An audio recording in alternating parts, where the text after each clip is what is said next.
Dans la ville de Sendai, région de Miyagi, 12 novembre, 11h28. Peu après son déploiement, l'arène de Sendai fut le théâtre d'affrontements bien plus violents que ceux de Tokyo. Dhruv Lagdawala, nombre de points, 91. Lors de sa deuxième incarnation, ce vétéran participa à la guerre civile de Wa et parvint à unifier l'archipel à lui seul. Il possède deux types de familiers indépendants et peut transformer en territoire l'espace qu'il délimite. Ryu Ishigori, nombre de points, 77. Son canon à énergie occulte est l'arme la plus dévastatrice de toute la traque. Takako Uro, nombre de points, 70. Ancienne commandante du bataillon des Astres, la troupe d'assassins aux ordres du clan Fujiwara.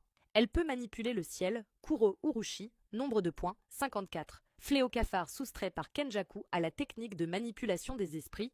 Il est enregistré comme fléau de classe S. Pour l'instant, il dort en attendant que la situation évolue. Ses participants ne forment pas une alliance, mais ils sont de forces équivalentes et entretiennent des relations ambiguës. Il s'agit d'une relation triangulaire à 4 acteurs. Or, l'un des côtés de cette étrange figure géométrique vient de tomber. Yuta Okotsu, nombre de points, 35. 3 mois après la parade des fléaux, il a fait son grand retour en tant qu'exorciste de classe S. Il est le plus brillant de sa génération, juste après Satoru Gojo. Takako Uro remarque que le familier de Dhruv disparaît et Ryu demande à Kogane de lui afficher les noms des joueurs qui ont marqué des points durant la dernière minute dans l'arène de Sendai. En voyant que c'est Yuta, Takako Uro ajoute qu'il a gagné beaucoup de points récemment, ce qui est embêtant. La disparition du familier n'est pas si grave. Le véritable problème, c'est ce que cela va entraîner. De son côté, Ryu pense que si l'autre n'a pas réagi alors qu'il s'est beaucoup rapproché, cela signifie sûrement qu'il s'est focalisé sur Yuta. Il estime qu'à partir de maintenant,